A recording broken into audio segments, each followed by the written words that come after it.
Welcome to my photo friends. I'm your host Joshua.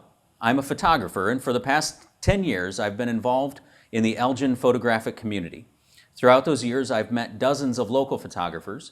Meeting these photographers brings me genuine excitement as a photographer. You see, photography can be a very individual activity, since there is only one person pressing the shutter button. By getting to know other photographers, I get to learn from their passion and knowledge. By sharing these interviews, I hope any photographer can learn and become an even better photographer and artist. Before we begin, I have a few people to thank. First of all, thank you to my wife, Sarah. Her wisdom has been essential as I have developed this interview series. She has spent hours hearing my ideas and providing encouraging feedback. Secondly, thank you to Jamie and the team here at Vern's for hosting this interview. If you haven't noticed, there is a wide selection of beverages available, and everyone will understand if you need to get a drink during the drier parts of this interview. I'm thankful that we are able to use this space at Vern's today. Lastly, thank you to Ray for managing our recordings. I'm excited to talk with Doug about his photography. I first met Doug in 2014 when he was photographing wet plates during Nightmare on Chicago Street. Doug specializes in antique photography methods, and his enthusiasm and friendliness has helped many others learn about the history antiques of analog photography. Doug has presented his art at exhibitions throughout the Chicago area and around the world. Honestly, I could talk for several more minutes about the joy of talking with Doug about art and photography, but I'd rather you hear from his passion directly. Please welcome Doug as my next photo friend. Thank you, Josh. So before we start, since you're kind of a local celebrity, I was wondering if you could sign my print. Later. We'll use that in a couple of seconds. Why don't you tell us a little bit about yourself and part of your photographic journey? Yeah, sure. First off, thank you for doing this series. I'm really honored to be here. My journey is, I grew up in Nebraska, and my parents were commercial artists. And so I was doing art from a very young age. They would keep me out of school to paint animation cells and do things, and this all seemed quite normal to me. But when it came time to do something that would, earn a living, I decided to become an engineer. That seemed more stable, let's say. And so for most of my life, I was an engineer. But my midlife crisis, if you will, was artistic expression. Really, seriously.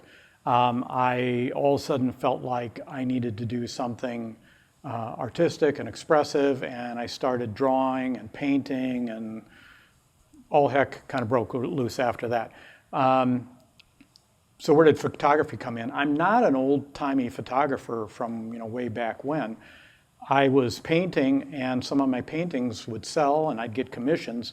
And so around about 2010 or so, I realized that I had no archival images of any of this work that was selling and going away.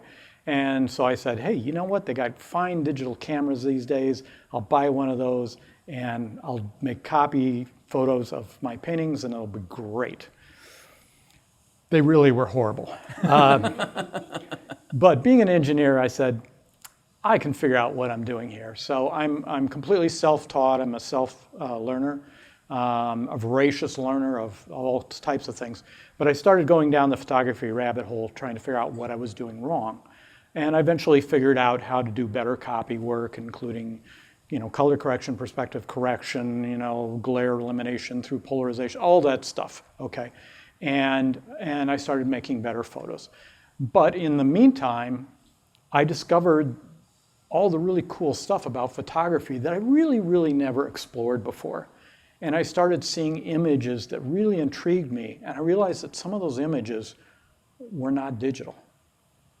And being an engineer, I really like anything where I can get my hands in there, physically touch things, manipulate things, not just dragging a mouse around. Nothing, I'm not disparaging digital at all. But for me personally, I really got attracted to those sorts of things that involved physical touch. So I started exploring film. I realized people were still shooting film, which shocked me at that time. So I shot my first 35 millimeter roll. I eventually started doing alternative printing, like cyanotypes and Van Dyke Browns and salt prints and things like this. And that eventually led into wet plate or tin types, like Josh is showing here. Like Josh is showing here. I personally didn't bring any tin types today, but he's got a very old one there. Was that from 2014? No, that's from Okay. maybe 2016 or 17, but yeah. Okay. Yeah. And that led to that process, which I still do to this day. So I personally am very connected to those kinds of hands-on processes. I do digital.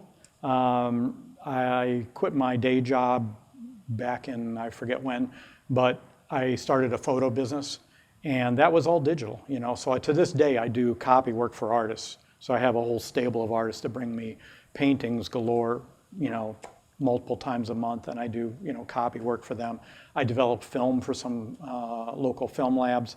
You know, so I still have a small photo business that I'm running, but basically these days I pretty much shoot for myself and my own expression and enjoyment. Great. Oh, I already flipped the page. Stick on this one. I have an old adding machine at work, and I have an old spinning hard drive that I've disassembled. And the reason why I have them at work is so that I can show new technicians where we've come from. Mm. You know, we're in a computer business, and so they think that a laptop, if you disassemble it and you see the motherboard, that's about as far as you can go. And I want to like pull them back and walk them through a little bit of that history. You've told me that you shoot film also exclusively, you know. Can you explain the importance of shooting film and these other mediums that you've just mentioned? Yeah, so for me, and I've kind of touched on this, the physical nature of film and all the other methods, wet plates, tin types, really attracts me. It appeals to the engineer in me. I would say that my photography is equal parts image, envisioning, and process. So I will fully admit that I am a kind of a process nerd. I love the process aspect of things. Process alone does not make a good photo image, but I do love that part of it. So the importance to me of shooting analog, if you will, which we'll say is everything except for digital, it just appeals to me. It really informs the work that I hope to do and intend to do. When I see an image, when I see something that I want to shoot and I see it in my head, two things. I envision the process that it's going to take immediately. So that's part and parcel of the image. It's not two separate things. I go, oh, I need to shoot this with a large format camera and I'm going to blow it up to, 16 by 20. So I almost know that from the get-go when I shoot an image. I have that idea in my head. But that's part process, part imagining what the image is going to be. So for me, that's important. And I think that analog has there's a lot of learnings you can do in analog photography that people don't necessarily pick up in the digital world. Digital is point the camera, shoot.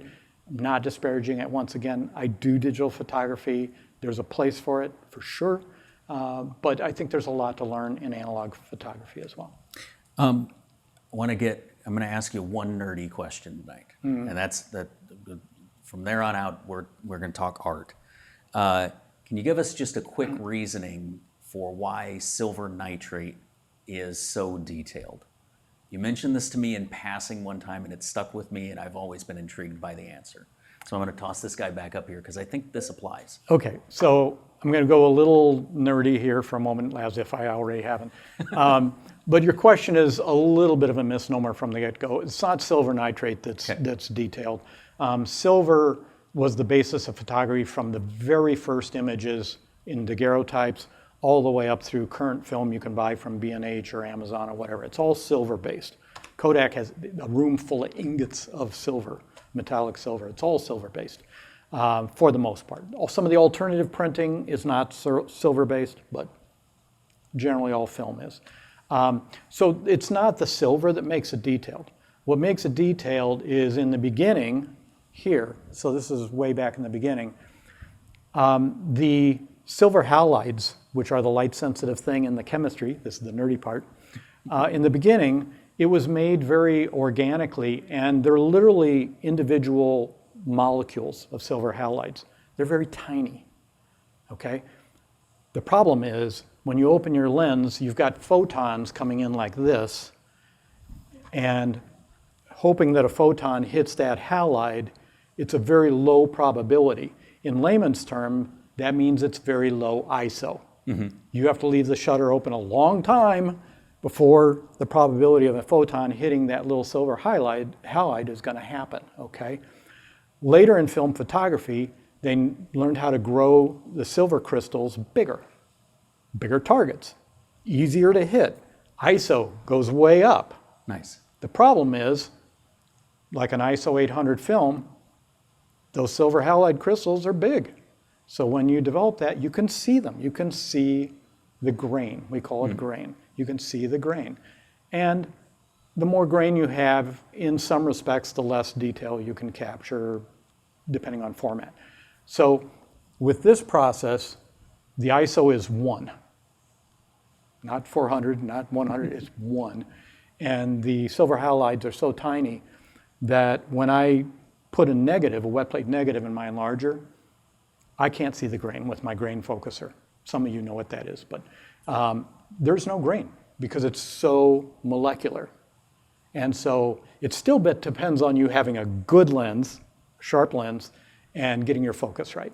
But if you do that, good lens, get your focus right, wet plate using silver nitrate can yield unbelievable detail and resolution that you can't get with any other technology. Even digital today, those pixels, they're pretty big actually. We don't usually think about that, but they're pretty big. There's a limit to how much you can blow that up before you see that square pixel. There. That was nerdy answer. That was way more detailed than your passing comment like 5 years ago. So I love it. All right. Okay. Tell us about, you've got a couple of prints here. Yeah, and then you're going to lead into another question. So we just want to get started looking at some images here as well. I love all kinds of photography. One of the kinds of photography I love is studio photography, where I set things up and I spend a lot of time thinking about what that's going to be, how it's going to look, lighting it, and I might spend 45 minutes to 2 hours setting up a single shot, okay? And so this is one of these. So I have in my head what I wanted. I wanted this little splash of light coming out here, this subtle shadow from the paper. I call this one Dancer, but it's just a piece of folded paper. And I'm really being very intentional about composition, the negative space, and things like this. I don't want to critique my own photo, but I was kind of happy with this one. So I just want to show a few studio shots here, and then Josh can ask more questions. This actually was not a studio shot. This was outside, but again, I envisioned what I wanted. The sun backlit this image. It's just maple seedlings. But I wanted it just to be completely white here and blown out, but a little bit of see-through here. And again, that composition, that very simplistic isolation of something in the photo really appeals to me. So these are very intentional types of photos that I like to do in studio. Hopefully, there's one more. And sometimes I like to, provoke some thought in my images. I like an image that creates emotion or thought. I'm not a documentary photographer. I highly respect documentary photographers, but that's not me. I like to create something that's a little wacky, a little different. So in this one, people have asked me, is that a boot tied to a rock? And I'm like, yes, it is.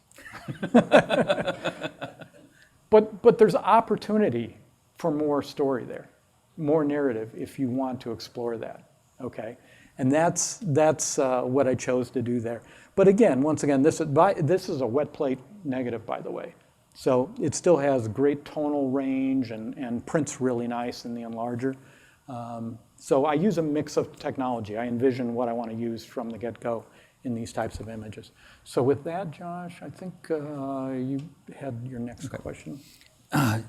Recently, Sarah and I saw you at an event featuring wet plate photography by Mark Lane and Atoy Glenette. And you assisted them with the technical part of that process. And that show was an incredible celebration of their culture. We also have a trans friend who needed professional portraits taken. And Sarah and I knew that you would provide a safe space for them to be themselves during that session. Can you share a little bit about the importance of sharing stories that aren't your own? Yeah, so this is a bit of a complicated question, but as a lot of photographers who've worked on their art and worked through those things, at some point you're bound to do portraits. You might end up doing some nude photography work, which I've done as part of my learning. But at some point you start to say, well, okay, what am I trying to say? Okay, anybody can hire a beautiful woman and bring her in and click the camera, or a beautiful man or a beautiful person, and that's fine. But that's not necessarily representative of all of us. And so I really get great joy in bringing people into my studio who maybe don't get a photographic voice all the time. And that's important to me. And the experience we share together, I consider a collaboration, not me creating photo work and them just modeling. I consider it a collaboration. And a lot of these instances vary a lot. I mean, I don't want to go into a lot of detail, but there's people who come in seeking to get a different view of their body image, okay? Maybe their body, they've never been happy with their body image. So I seek to find that angle that really is amazingly beautiful, because I see that beauty in virtually everyone, but we together have to find that. So I try to be very inclusive, and I get great joy in that. So this first one here is kind of more of your traditional semi-nude or whatever. Again, the nudes never satisfied me. I didn't know what I was trying to say there, but a little semi can be much more, well, let's just be honest, it's very titillating when you can't see what you think you're seeing, right? And so this might be kind of your classic study in, a nude or something like this, or a semi-nude. But then we get into, the alternative views of people and who they are, what they're trying to represent, and that kind of inclusive thing. And sometimes I just realized, I didn't realize this when I brought the images, but none of my portraits tonight feature eyes. Which is really interesting, right? Because one of the things you do when you shoot portraits and you people is you nail those eyes. That's where the whole person is in those eyes. Not a single one of my photos tonight, and I didn't realize that till packing up to come here, has eyes in it. And because if there's eyes, that's where your eyes go. You're going to look at the eyes, okay? When I talk to you, I look at your eyes, okay? I don't look at your Charles Atlas body first thing, I look at your eyes. So in an image like this, I intentionally cropped right at the eyes, brutally, because it brings your view down to everything. And there's nothing incredibly amazing about this photo or sensual or anything, but it does bring you down to explore the collar area and the opening of the shirt and the solitary button, that's just kind of standing out there. So I look for those kind of alternate views, both in normal portraits and in inclusive portraits, to try and bring some of those things out. This, once again, no eyes.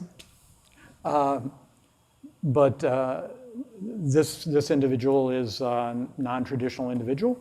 And, but we were able to capture this incredibly, I think, emotive portrait that also met with their expectations of what they wanted to see in themselves in that photo shoot. Yeah. And one more thing, what gives me great joy is oftentimes I will provide the photos and I'll never hear from these people again. And then 4 years down the line, they'll ask me if they can make this their feature profile picture in some show that they're in or something. I'm like, of course, they're yours. So, thank you. That's great. On a lighter note, a Okay. little bit less heavy. Every day we're surrounded by photography. Nearly every news article or social media post, even from friends, is accompanied by an image. but it's all instant and fleeting, and we see it on a tiny screen on our phone most of the time. How does printing and reproducing your work on a physical media inform your artistic process? That's a great question. I approached photography coming at it from an art background. So I was painting. And when I think of art, I think of something that's hanging on the wall or on a pedestal or something physical. You can go to art galleries now, and occasionally you'll see a monitor sitting there playing something or showing something, but it's still not the mainstream of what shows up in art galleries, okay? And so I've always associated art with something physical that hangs on the wall. And I envision my art from the get-go for that purpose, okay? So for me, I do post my things on social media. We all have Instagram accounts and whatever. I do that, but the end product I'm seeking and I'm going for is a physical piece of art that I see hanging on the wall alongside a beautiful oil painting or a beautiful acrylic painting or a sculpture that's sitting on a pedestal. That's where I want my photos to be viewed, and that means they're a physical piece. That's why they're all physical pieces. Yep. Similarly, since digital photography is essentially free and limitless in quantity, how does analog photography's cost drive a creative process? I hear that argument all the time. It's something that online they love to debate ad nauseum, and I don't really care to debate that. I think initially, actually, if you look at it, it's kind of a wash for a while. So if you're going to buy a decent digital camera these days, I don't know, what do you spend on a decent digital camera with a couple lenses? $2,500. That's a lot of money. I was going to say 1,000. I'm cheap. $2,500 is a lot of money. I can buy an analog camera with a couple lenses for $200 or $100 if I shop on, Marketplace or whatever. And for another couple $100, I can buy 20 rolls of film. And so 20 rolls of film with 36 exposures on each roll, do the math. I don't know, you got 600 shots there. So I'm still way below the cost of buying that digital camera. Well, maybe I want to develop that film myself. Okay, I buy a few chemicals and stuff, so another $100 or something. And then, so I don't want to do the whole spreadsheet math here, but initially, digital is not cheaper. The upfront investment in digital is expensive, okay? And you got to have computer and software programs and Lightroom and Photoshop and scanners, or I don't know, whatever you need to accomplish that. Eventually, film will catch up because film has consumables, right? It has, you're developing chemicals, it has your film itself. Eventually that will catch up, but that may not have been your question. Your question was, how does the cost inform the creativity, I think. And at some level for me, I'm fortunate, for me, it doesn't in any seriously big way. This is something I love and I'm passionate about, and I'm going to spend the money. Yeah. Okay, I'm just gonna do it. Okay, and I don't really think about the cost until you get up to some of the really larger formats. So if I'm shooting, so if I want to shoot film, I stop buying film at 4x5. I don't buy 8x10 or 11x14 film anymore, but I shoot wet plates. These are 8x10 wet plates. And they're actually more affordable than film at that level. So, but you are getting up into the, at bigger formats. I shoot all the way up to 20x24 wet tintypes. And at that level, you're spending $20 a shot. And, but for me, it doesn't really change my creative process, because even if I'm shooting digital, my mindset is I want every shot to count. I don't bracket my shots. I don't go bam, bam, bam. I don't, do HDR, any of the things where multiple exposures are happening. When I take a picture, I hope, and I'm not that good, but I hope that it's a decent image, the one I shot, not, the one of 20 that I shot, okay? So that's my perspective, regardless of whether it's digital or analog or wet plate. And so once you inform yourself that way, the cost doesn't really affect how I approach any of those things. For others, maybe it would, but that's my take. You've talked about your love of music, painting, or you and I have talked about your love of music, painting, solar power, batteries. Like, I think we've even talked about ham radio a couple of times. I think I'd describe you as a nerd. How does your pursuit of other creative avenues and research into those other topics affect your photography? Yeah, so I think my nerdism, and I fly that flag proudly, by the way. I think that's what helped me kind of go down the photography rabbit hole in the first place. My kind of relentless research into some topic that I'm interested in, and researching until I learn it and I get it right.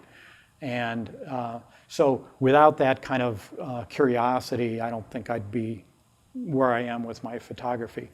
But also a side benefit is I think that if you draw the Venn diagram, there's a lot of overlap between things. My ability to do 3D printing, I have printed so many lens boards and other parts for my cameras because I can do it, and I don't have to go searching on eBay for days and days and paying high prices for things. So the 3D printing overlaps with it. Music, I think I have a perspective on music that when I shoot music events, informs me a little bit about how I would want to be seen if I were doing that, where I want that mic, and so there's an overlap between all these things that I think is really satisfying for me.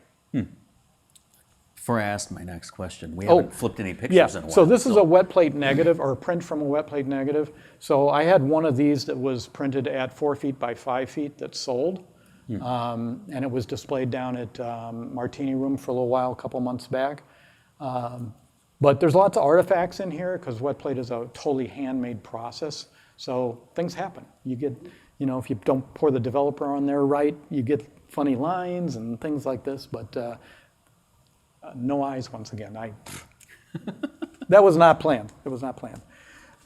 Just some other random images. I do landscapes and things like that. Not quite as much, but again, I look for kind of these moody things. There's a solitary tree here, and I do darkroom editing. So I had to burn down this sky, if you know what burning down is.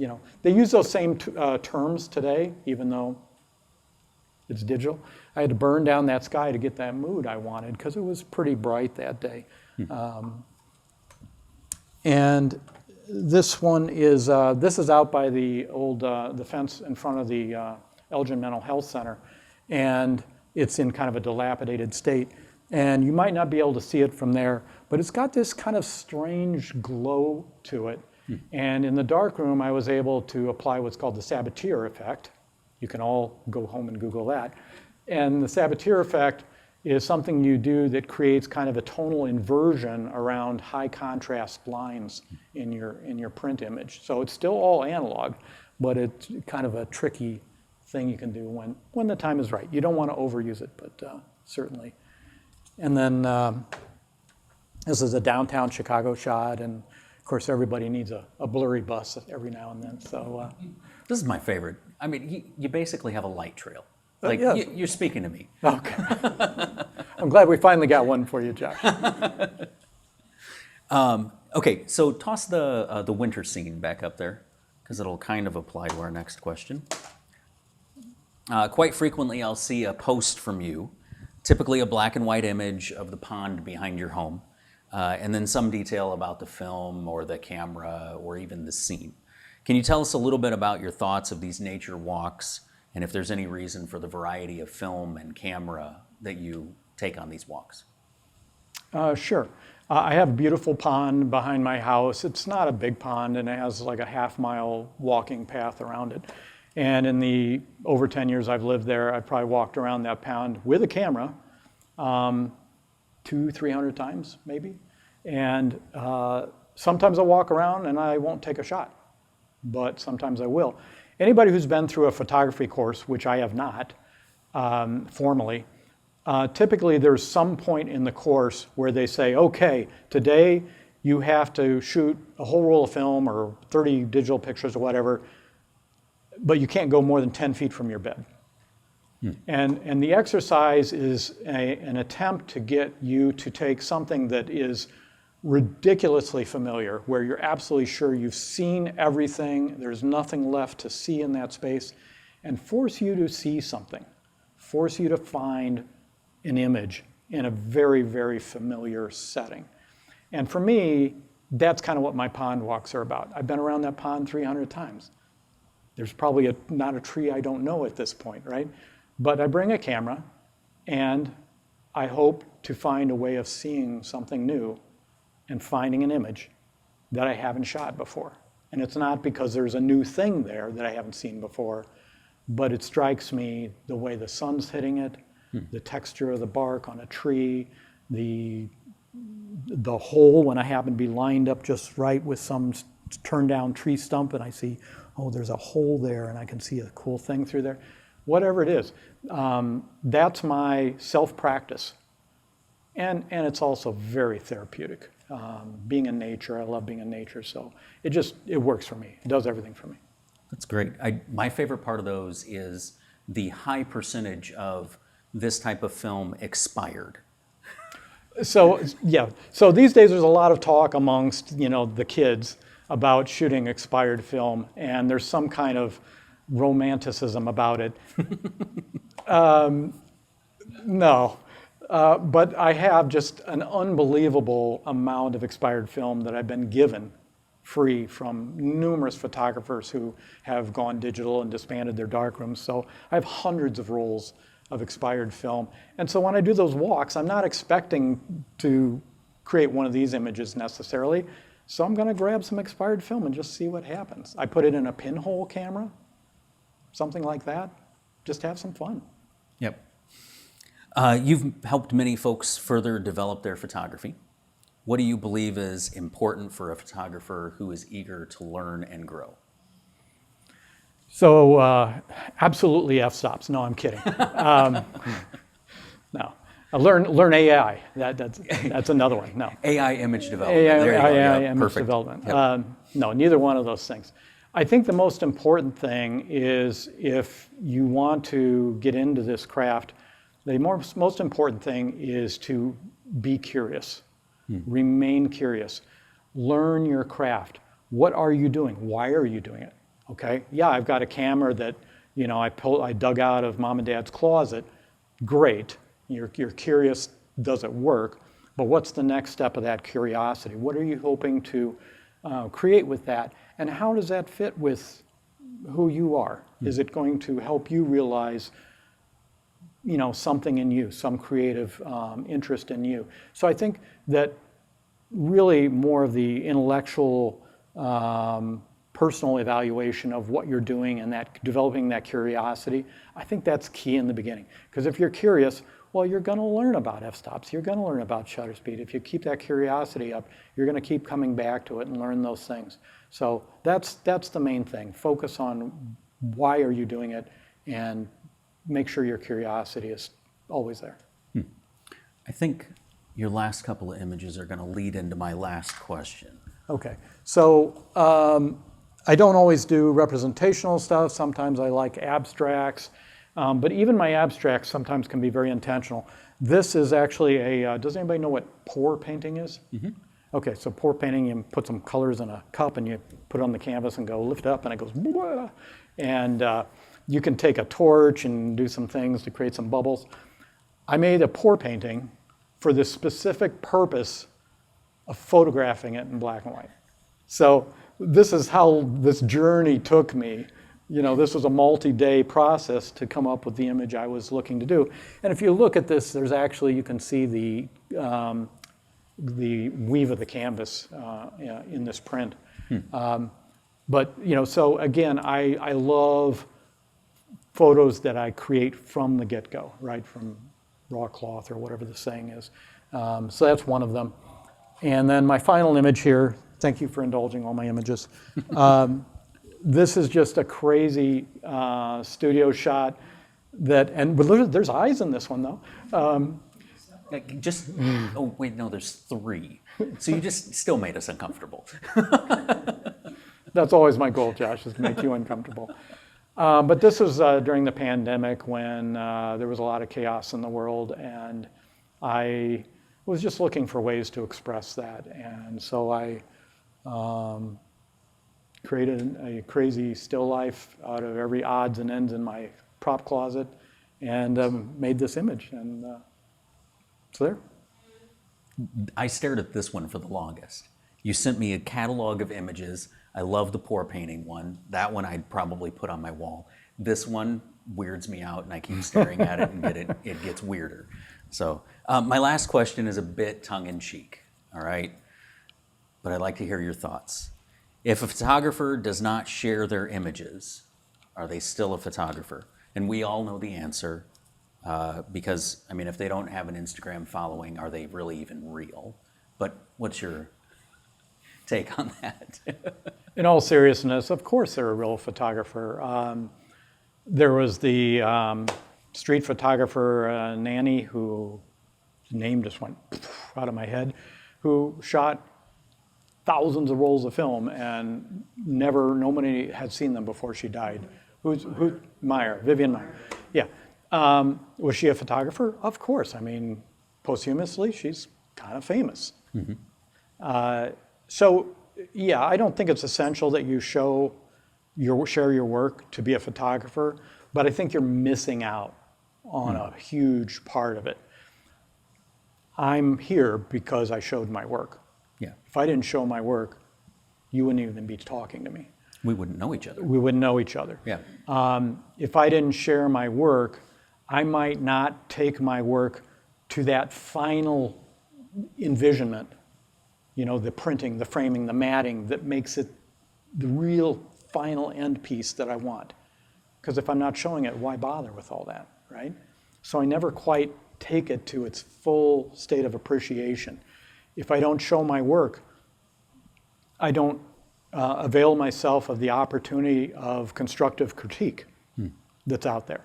You don't have to listen to the constructive critique, right? We're artists. We hear one thing and we do the exact opposite, but it's good to hear it and to know what others are thinking and then decide for yourself what you're thinking. So if you don't show, you don't avail yourself of that constructive critique. So I think you certainly can be an artist without sharing a darn thing, but I think you're really missing out if you don't. Yeah. That's my view. The human experience is conversational. We're meant to interact with other human beings. And this is part of being a human. I love it. Yeah. Open it up to questions from you guys. They all sat on your side. I know. You have a startlingly good-looking profile, I guess. Jackie, yeah. Coming from an artist perspective, as you said, a lot of times artists will have props that they'll set up in order to be able to complete their picture, like your 2020 photograph there. Do you sometimes have the concept, but then have to go searching, shopping in thrift stores or something like that to find the pieces that you need for your studio work? Absolutely. The question was, do I have to go searching for pieces to include sometimes to make my imagery? Yeah, when I started, I had a prop closet, but it was empty. And the only reason that it's bursting at the seams today is because I took every opportunity in making photos to think about something I needed. A lot of thrift store shopping, dollar store. You know, I don't spend a lot of money, but yeah, exactly. Yes? So, I only see this kind of work in black and white. I know it's very difficult to make a non-digital work on color, but do you want to explore color too? That's a great question. So the question is, all my work I showed is black and white. What about color? Interestingly, all my painting was very colorful. Okay, I think I had one monochrome painting in all the years I was painting. But for photography, black and white really speaks to me. I think that personally, I think color can be very confusing and off-putting unless it's very, very intentional in an image. When I take my images, they're not perfect, but I don't want anything in there that shouldn't be there, and everything that's in there should serve a purpose. And when you shoot something in color, you're bound to have, the fire hydrant or something, and sure, you can, take those out in Photoshop and things like this. But oftentimes when people take color photography, it's not intentional. They're not thinking about the color. And I find that the color is for me, is very distracting. I do color photography, but it's not what really resonates with me and my personal work, okay? Is it difficult to print analog? Yeah. I've actually never done it. So I used to have a large format printer, so when I did shoot color film and I wanted to make big prints, I would print them on my large format printer. I had a series with one of our friends that was, we called it Ways to Die, and we photographed his daughter in all kinds of morbid situations, fully with his consent and his daughter's consent. But those were all, or many of those were color film that I then would scan and then print on a large format printer. So for that, I don't do darkroom, I do large format.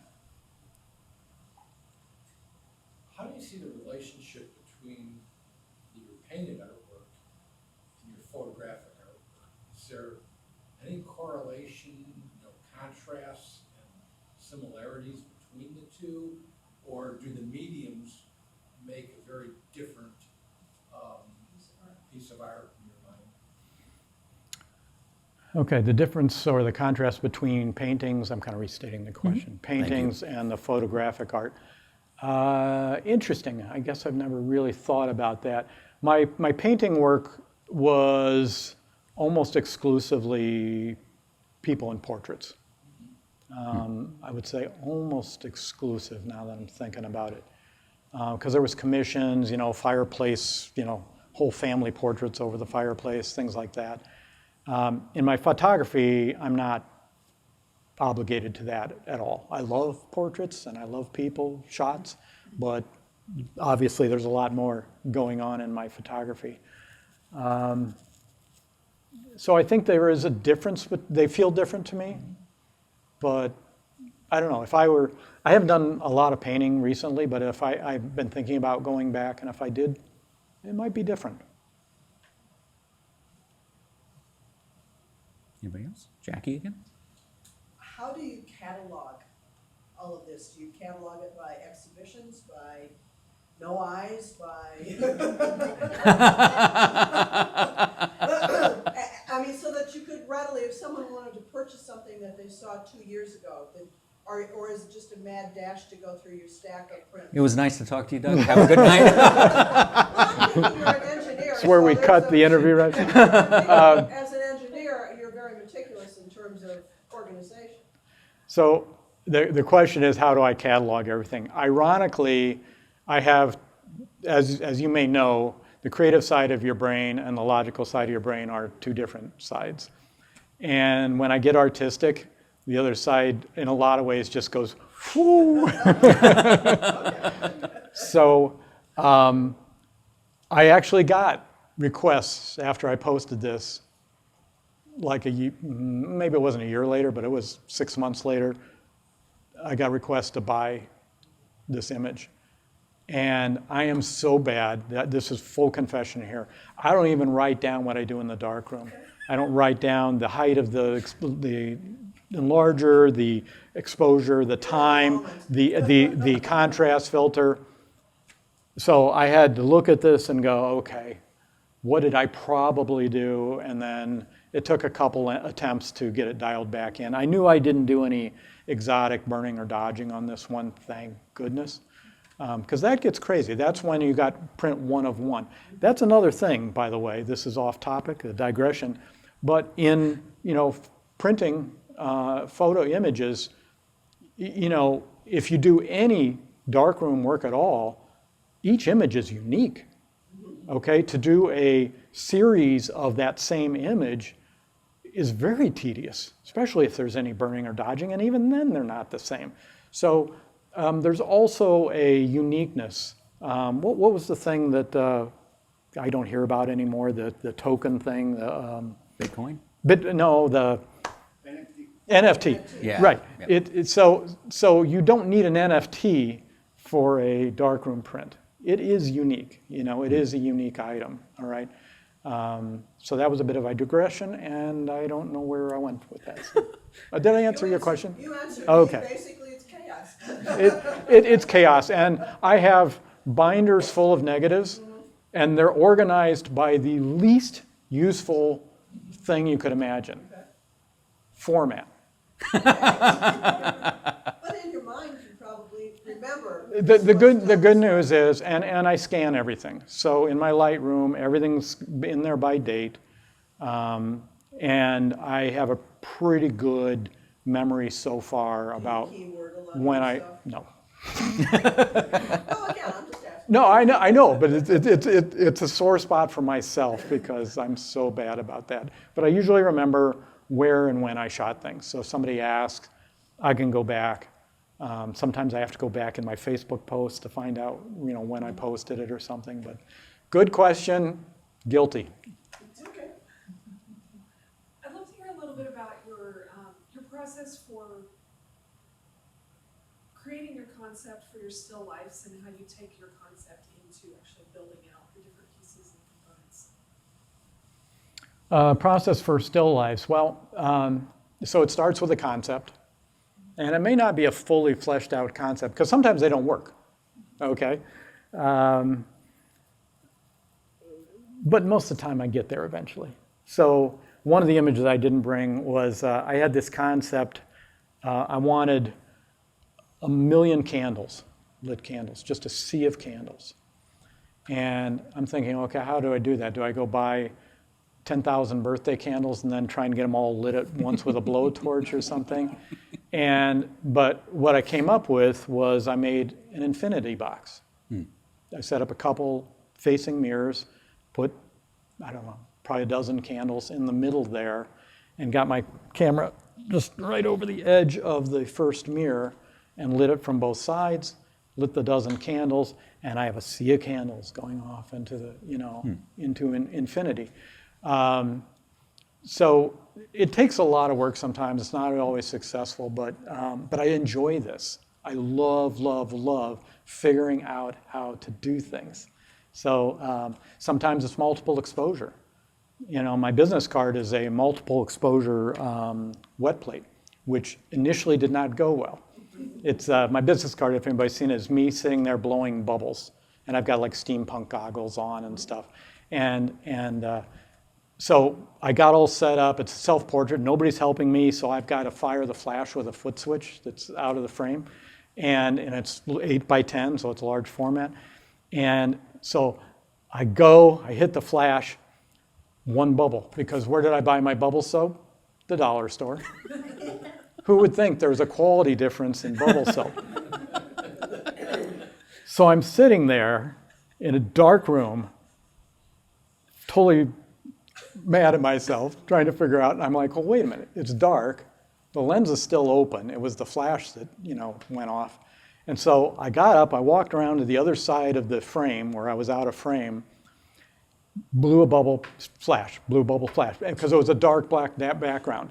And I must have blown a dozen more bubbles and hit that flash a dozen more times, and I got it. So, it doesn't always work, but I have the idea. But that's part of the challenge, is figuring out how to make this work. So as you've been illustrating by indulging us with how you do all of this, you're pretty patient. At what point do you just throw in the towel and you're like, this isn't gonna work? At what point do I throw in the towel because it's not working? He's still blowing bubbles, by the way. Yeah. It has to be pretty extreme for me to throw in the towel. I have the time.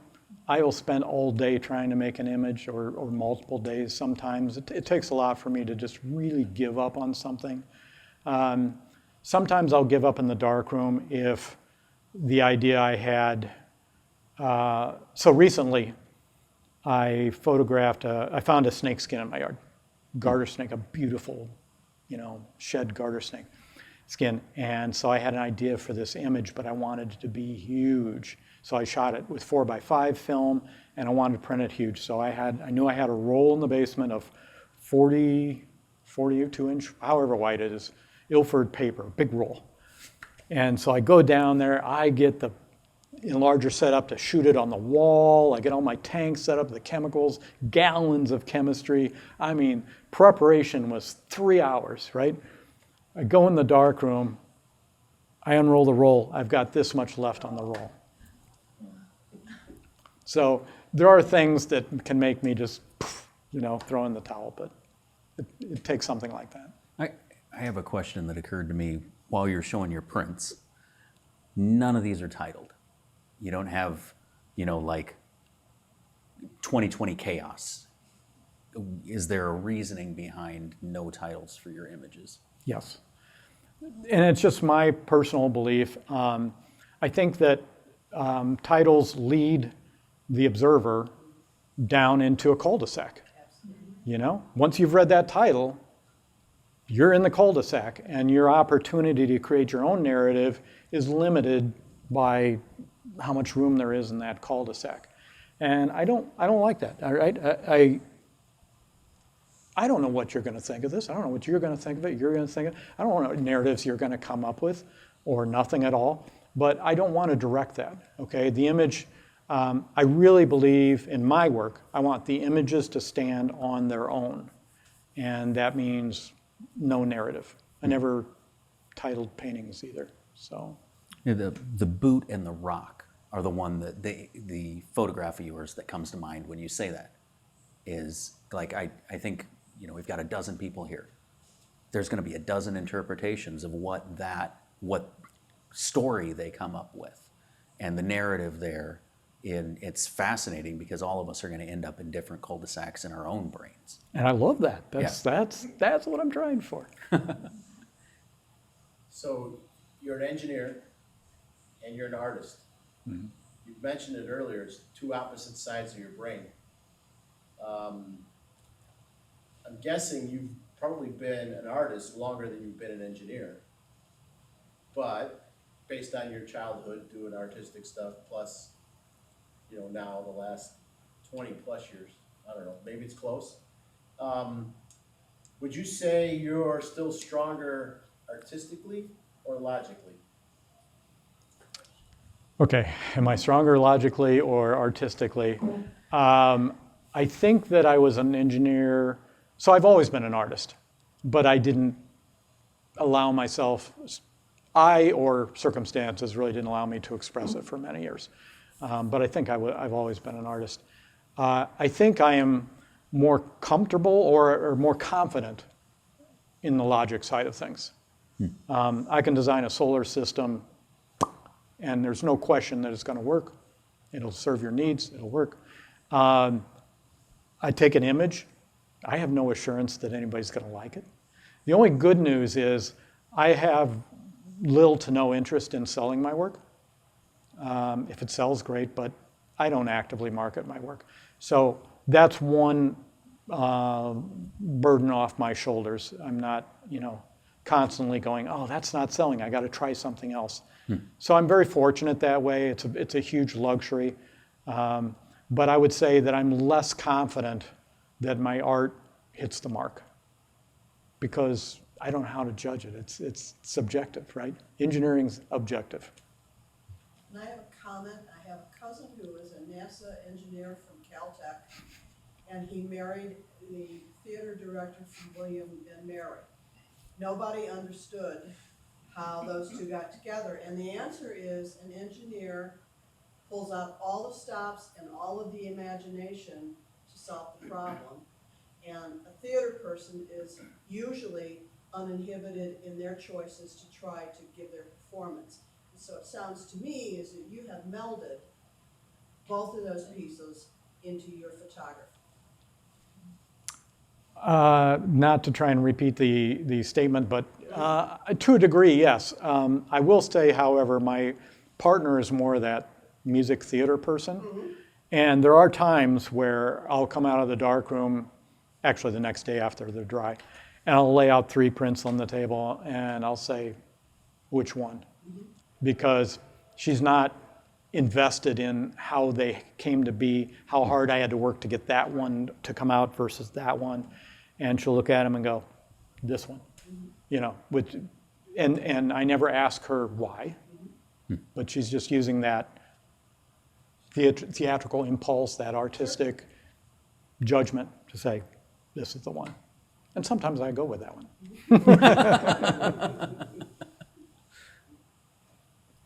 So, in this country, there are many awesome photographers like Hanson that works the big format. What are your references? What are my references? Photographer references. So being self-taught, I never had an art history course or anything that said these are the people. And I feel deficient because of that. I feel like I should look up more, but I am familiar with some of the, basics, Edward Weston and Ansel Adams and Sally Mann. It was a big favorite of mine. I met her in person. So I do have some references like that. There's some lesser known artists, photographers from Europe that I have some of their obscure works that I like. I'm really bad with names, so I'm not going to be able to remember them off the top of my head. But it's really hit and miss. I wouldn't say that. And there are some local artists, local photographers that really do great work. Lance Long, he's a master of photographing dance in the studio. I mean, that's his thing, and he's a master at it. So there's a lot of good local folks to model after. And I'll plug, in August 28th, I believe, we're interviewing Lance Long. So if you want to hear about dance photography from a literal expert, he's the man. So, yeah. Any last questions? This was a pleasure, sir. Thank you, Josh. I really and thank appreciate all it. of you. Great Yeah. questions. Thank you.